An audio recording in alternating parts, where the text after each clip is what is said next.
দরকার ছিল। আমরা সেই জন্যই বলেছিলাম যে এই হত্যাকাণ্ডকে ব্যবহার করে এবং শহীদদের এই মহান আত্মত্যাগকে সামনে রেখে যেটা করা হচ্ছে সেটা হলো মিথ্যা মামলা দিয়ে লক্ষ লক্ষ মানুষকে জেনে শুনে মিথ্যা মামলা দেওয়া হচ্ছে, লক্ষ লক্ষ মানুষকে। যে কোনো বড় ধরনের সংস্কার অর্জনের জন্য দরকার হয় জাতীয় ঐক্য। জাতিকে বিভাজিত করে আপনি কোনো বড় কাজ করতে পারবেন না। তারা এটাকেও একটা টার্গেট দিয়েছিল, কিন্তু আমরা দেখলাম তাদের টার্গেট, তাদের কথাবার্তা, কাজকর্ম এবং বাস্তব ফিল্ডের অবস্থা একটু ভিন্নতর। কারণ যেটা আমরা খেয়াল করলাম যে তারা সত্যিকার অর্থে বলছেন, কিন্তু প্রায়োরিটি তারা দিচ্ছেন ছাত্র জনতা যারা নিহত হয়েছে তাদের তাদের নিহতের বিচার এবং শাস্তি, প্রতিশোধ। আমি যখন বলেছিলাম যে বিচার করতে হবে, কিন্তু আপনারা ন্যায় বিচার করুন, বিচারের নামে প্রহসন করবেন না, তাহলে কোনো লাভ হবে না। এই কথাতে অনেকে আমাকে বলছে উনি বিচার চায় না। এসবের জন্য আমি বিচার চাই। আর একটা কথা আপনাদের এখানে পরিষ্কার বলতে চাই, সেটা হলো মার্ডার কেস, পলিটিক্যাল বা যেটাই হোক, পলিটিক্যাল হলে তো বটেই, এগুলোর আপনার কোনো মেয়াদ থাকে না, তারা ওর কিছু নাই। আজকে আপনি ক্ষমতা আছেন, আপনি না আপনার নিজের মার্ডার কেস সব ঢুকিয়ে রাখলেন, কয়েকদিন পরে ক্ষমতায় থাকবেন না, 5 বছর পরে, 10 বছর পরে, 15 বছর পরে হলো এগুলো আসবেই এবং মামলা ফেস করতে হবে।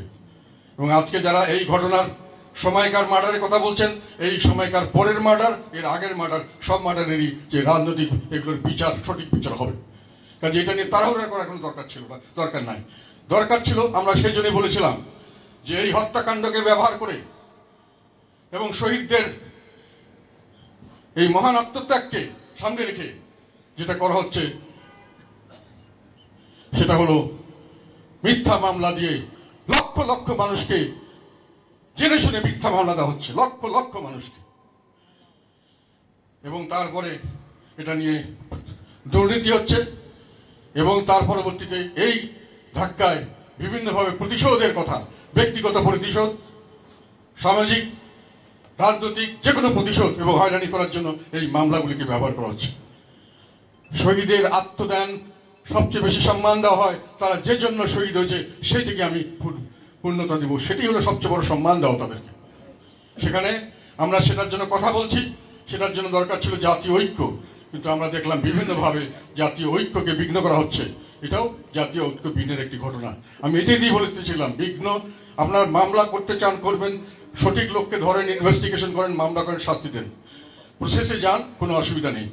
কিন্তু শাস্তি দেওয়ার নামে প্রায়োরিটি এখানে দেওয়াতে দেশ বিভাজিত হচ্ছে, দেশের মধ্যে প্রতিহিংসা বাড়ানো হচ্ছে এবং হয়রানির মাধ্যমে একটি অংশকে বিভিন্নভাবে তাদেরকে ঘৃণা দিচ্ছেন, আপনি প্রতিশোধ দিচ্ছেন, জিঘাংসা দিচ্ছেন, তাদের মধ্যেও সেটি প্রতিফলিত হচ্ছে, তাদের মধ্যে ঘৃণা জাগছে, তাদের মধ্যেও একই সঙ্গে জিঘাংসা জাগছে, প্রতিশোধ জাগছে।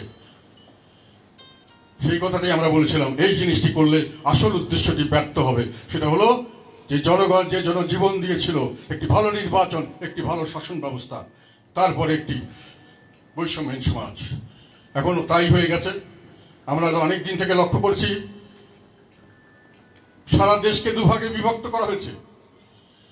একটি ভাগকে বলা হচ্ছে এটা হলো দেশপ্রিয়, দেশপ্রেমিক, আরেকটি ভাগকে বলা হচ্ছে দেশপ্রেমিক নয় বা দেশদ্রোহী। এটাকে আবার তারা ভাগ করছে, এভাবেই ডিফাইন করছে, যারা যে কোনোভাবে আওয়ামী লীগ সরকারের সময় নির্যাতিত হয়েছেন, যে কোনোভাবে নির্যাতিত হওয়ার ঝুঁকিতে ছিলেন, বিভিন্নভাবে তাদের বিরুদ্ধে কাজ করেছেন, তারা সবাই দেশপ্রেমিক। ঠিক আছে, এদের সংখ্যা কম নয়, অর্ধেকের কাছাকাছি হতে পারে। আর বাকি যারা নির্যাতিত হন নাই, যারা কোনো না কোনোভাবে পুরস্কৃত হয়েছেন, নির্যাতিত যারা হননি, তারা দেশপ্রেমিক নন, আর যারা পুরস্কৃত হয়েছেন তারা দেশদ্রোহী। এইভাবে তারপরে যেটা করা হয়েছে, এই দেশপ্রেমিকদেরকে ফ্রি হ্যান্ড লাইসেন্স দেওয়া হয়েছে। যে কোনো ধরনের মিথ্যা মামলা, ব্যক্তিগতভাবে তাদেরকে গালাগালি করা, তাদেরকে ম্যানুয়ালি তাদেরকে অ্যাসাল্ট করা, তাদের বাড়িঘরে অ্যাটাক করা, তাদের লুটতরাজ করা এবং তাদের সহায় সম্পত্তি বাড়িঘর দখল করা, ব্যবসা সেন্টার দখল করা এবং চাঁদাবাজি করা এবং তাদের তাদের মিল ফ্যাক্টরি আগুন দেওয়া, পার্টি অফিস জ্বালিয়ে দেওয়া, তাদেরকে কোনো রকম কাজ করতে বাধা দেওয়া। এবং সেসব ক্ষেত্রে অত্যন্ত আশ্চর্যের বিষয়, আমরা সমস্ত যারা এখানে আমাদের অ্যাডভাইজার্স আছেন তাদেরকে আমি জানি, অত্যন্ত যোগ্য মানুষ, অনেককে আমি ব্যক্তিগতভাবে চিনি, আমার অত্যন্ত সৎ, এবং তারা সবসময় দেশের স্বার্থে কাজ করছেন আমি বিশ্বাস করি। কিন্তু একটি অদৃশ্য শক্তি তাদেরকে তাদের কাজের মধ্যে থাকছে, এমন একটা ব্যাপার চলছে যেটা মনে হচ্ছে তারা একটা চাচ্ছেন কিন্তু হচ্ছে আর একটা কাজ।